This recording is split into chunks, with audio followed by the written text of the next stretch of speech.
That's a big one. Earthquake. Earthquake. Oh my god, it's big. I gotta go outside.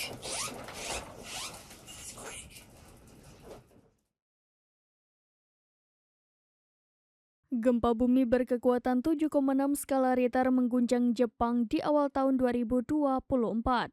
Gempa dahsyat yang terjadi pada Senin 1 Januari 2024 itu meluluhlantakkan bangunan dan berbagai infrastruktur di negeri Sakura tersebut. Bahkan dikabarkan gempa dahsyat itu juga memicu tsunami setinggi 1,2 meter di kota Wajima, Prefektur Ishikawa. Namun dari banyaknya video yang memperlihatkan detik-detik mencekam saat gempa berlangsung, netizen justru menyoroti video yang dibagikan oleh salah seorang streamer di sana. Seorang wanita yang juga merupakan seorang streamer memperlihatkan notifikasi di smartphone-nya terkait peringatan dini akan terjadinya gempa di Jepang. Tak lama setelah diberi peringatan tersebut, tampak ruangan sang streamer berguncang semakin lama semakin kencang.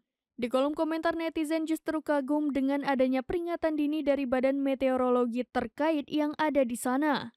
Hal ini membuktikan bahwa betapa pentingnya alat pendeteksi gempa sebagai pengingat untuk melakukan evakuasi. Lebih lanjut, netizen membandingkan dengan alat pendeteksi gempa yang ada di Indonesia, di mana alat pendeteksi gempa kerap dimalingi oleh orang-orang yang tak bertanggung jawab. Bukan hanya terjadi di satu provinsi di Indonesia, namun pencurian alat pendeteksi gempa ini juga terjadi di provinsi lainnya tak hanya sekali dua kali. Seperti di Palu, Provinsi Sulawesi Tengah pada bulan Juli 2019, kemudian pada Mei 2022 silam. Hal serupa juga terjadi di Balikpapan, Provinsi Kalimantan Timur, di mana aki atau baterai untuk alat pendeteksi gempa senilai 170 juta rupiah tak luput dari kasus pencurian. Terbaru, alat deteksi Gunung Merapi di Provinsi Sumatera Barat juga dicuri pada Rabu 6 Desember 2023. Dikabarkan kejadian pencurian alat deteksi Gunung Merapi ini sudah kerap terjadi, sehingga diminta untuk semakin ditingkatkan pengamanannya. That's a big one.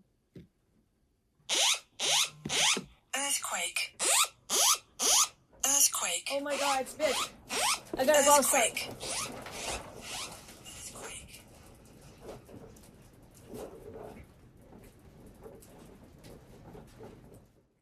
Download Tribun X sekarang, menghadirkan lokal menjadi Indonesia.